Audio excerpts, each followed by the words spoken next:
기침할 때 맨손으로 어떻게 다루면 좋을지 함께 나누도록 하겠습니다. 해설 보십니다. 몸의 방어작용의 일종이므로 억지로 참으면 호흡에 문제가 생긴다. 또 오래 하면 체력의 소모로 인해 다른 장애가 생길 수 있다 했습니다. 그래서 기침을 적당히 할 때는 괜찮지요. 근데 오래 하시면 아주 힘들어지죠. 치유 방법 함께 나누겠습니다. 흉추 1, 2, 3이라고 그랬죠. 흉추는 뒤가 흉추입니다. 이게 다 흉추인데 1, 2, 3번이니까 위쪽이죠. 그리고 1번은 이 톡 튀어나온 그 대추혈이라고 하는 데가 1번입니다. 그런데 이 자리를 어떻게 하느냐, 이 옷으로 딱 덮고 이렇게 손바닥을 대십니다. 비비기를 합니다.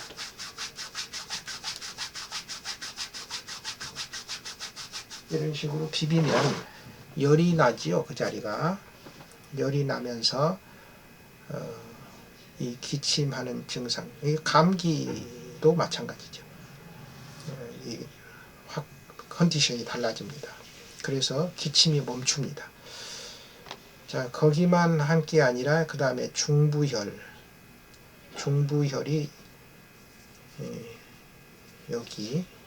여기가 중부혈입니다. 여기가. 그리고 그 위에가 운문혈.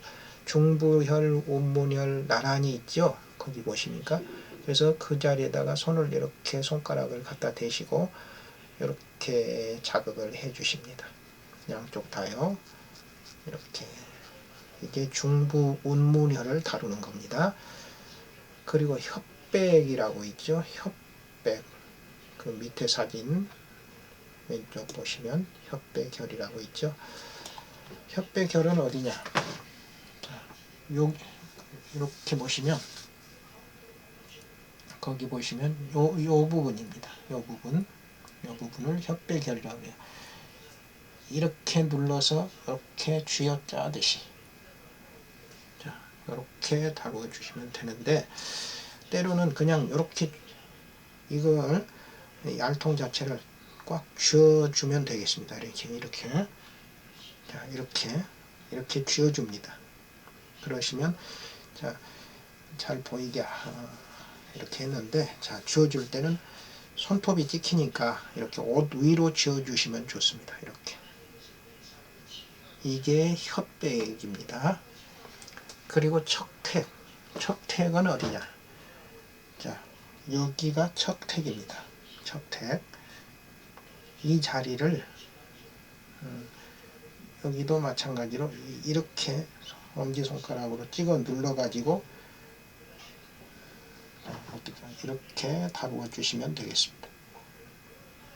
그리고 공채라는 경혈이 있죠. 공채는 자, 보시면 여기입니다.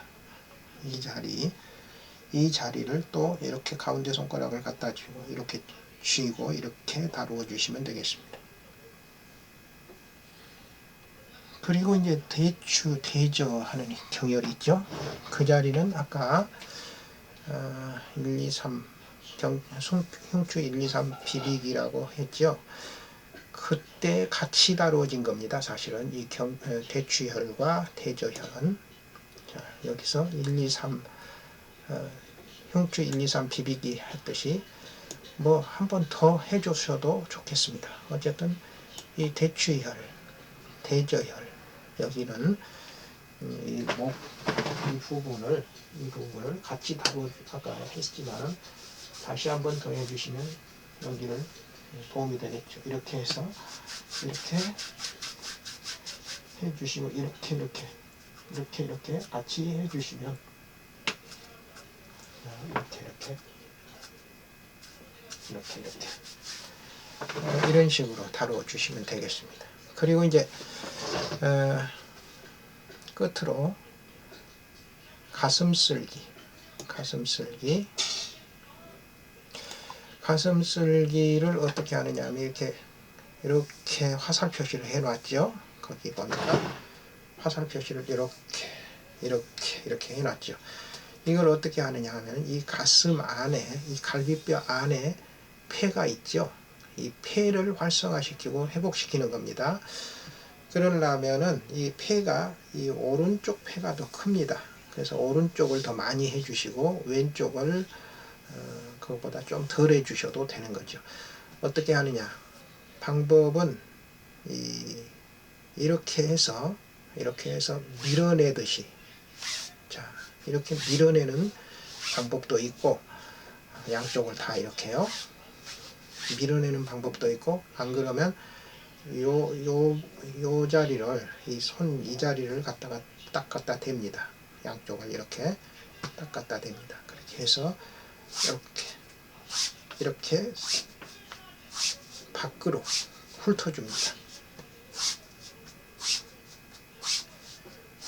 그러니까 이렇게 해도 되고 이렇게 해도 되고, 두 가지 방법 중에서 본인이 편한 방법으로 이 가슴을 안에서 밖으로 쓸어내 준다라고 생각하시면 되겠습니다.